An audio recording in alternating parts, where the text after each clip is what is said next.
Good day, ladies and gentlemen. Welcome to the show.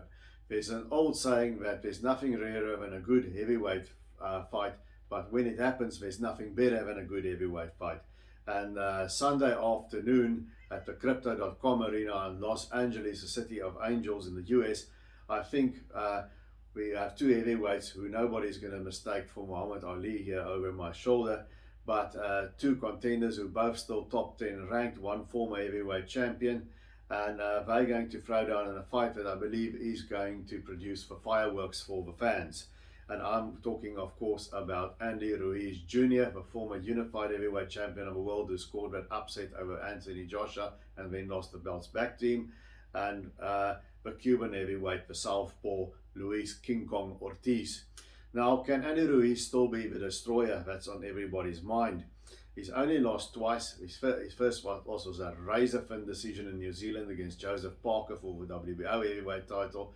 And then the second one was the rematch against Andy Ruiz in the Arab Emirates, where he was very overweight, 280 pounds, lackluster, and Joshua chose to box and simply outpointed him.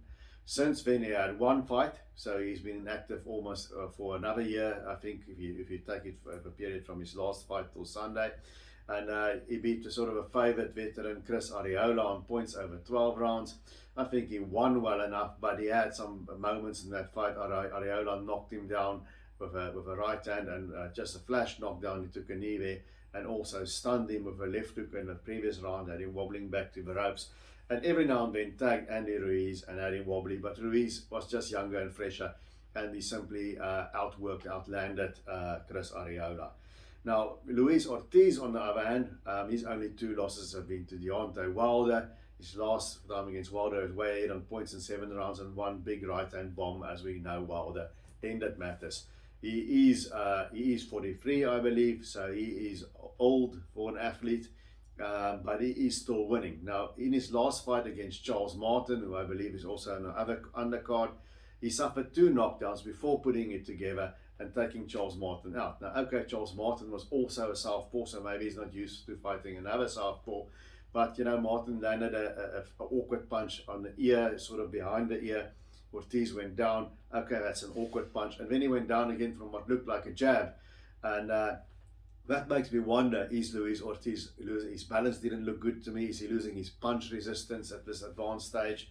But when he did nail Charles Martin, he absolutely froze him, and he wasted no time getting him out of there. He reined in the punches. He went up nicely, upstairs, downstairs. He picks his shots well, and he has a power. So Luis Ortiz, offensively at least, is still very much a force, as is Andy Ruiz. Now, I think this fight boils down to real estate, at what distance the fight happens.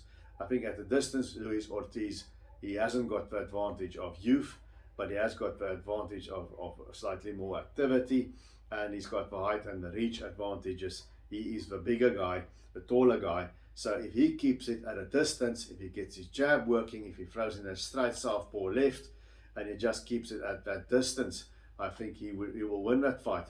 But Andy Ruiz, he's got, I think, at mid-range and close range, Ortiz, for a big man, is also a very good inside fighter, almost vaguely reminiscent of Riddick Bowe. But he's very good on the inside. But I think Andy Ruiz has got the quicker hands in that mid-range when the combinations reign. I think he's going to hurt Ortiz if a fight happens at that distance, just like he did there in the first fight against Joshua. Now, we know Joshua hasn't got a good chin, but Ortiz has got slightly more knockouts than Ruiz has, but both these guys can punch, and they both have their weaknesses as well. Now, I'm not going to wait until Saturday to see the weights before I'm not going to have time to do this on Saturday. So I've decided to do. I've been this way and that way. Should I wait until Saturday after weigh in before doing this? But here I am, and I think a lot will depend on Andy Ruiz once again. So if he comes in at 280 pounds again, all bets are off. Then I think if he's as sluggish as he was against Joshua, I think Ortiz is just going to box and outpoint him, much like he was doing until he got caught by Wilder.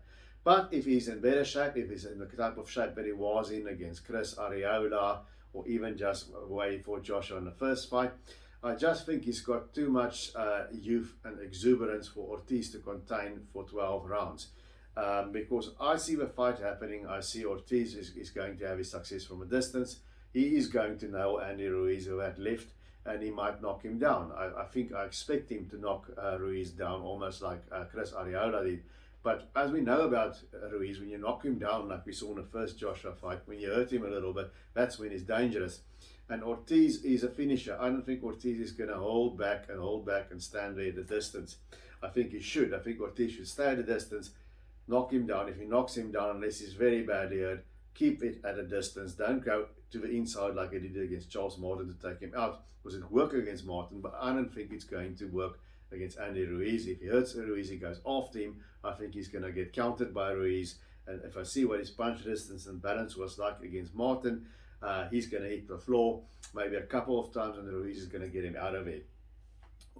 What I think will happen is I think Luis Ortiz is going to start well. I think he's going to knock Andy Ruiz down, and I don't think he's going to be able to last the pace for 12 rounds against a Ruiz that steadily keeps coming at him by keeping it at a distance. So at some point, the fight is going to drag on the inside. Either just Ruiz getting there by pushing Ortiz, or Ortiz going after Ruiz to finish him. And I think when Ruiz is in trouble, that's when he's going to nail Ortiz. And I think he will eventually get the older man out of it. If Andy Ruiz lets himself down, he's 280 pounds, I think he's going to get outpointed by Luis Ortiz. But I'm thinking he's going to come in at least reasonable shape, and I think youth will be served. I think Andy Ruiz is going to hit the floor. I think he's going to have a hard time doing it. I think it's going to be a crowd-pleasing fight. Both fighters are going to get hurt here. Both fighters are going to get wobbled. No outcome will really surprise me, but I'm going with Andy Ruiz here to score TKO somewhere in 7-8 rounds, and what's going to be an entertaining shootout there in Los Angeles. Guys, if you watched this far, please give me a thumbs up, a like and a subscribe. I would greatly appreciate it to build the channel. And let me know in the comments section, what do you think? Who you got in this fight? Are you riding with King Kong Ortiz or the Destroyer Ruiz? And until we see each other again, remember to keep those hands up.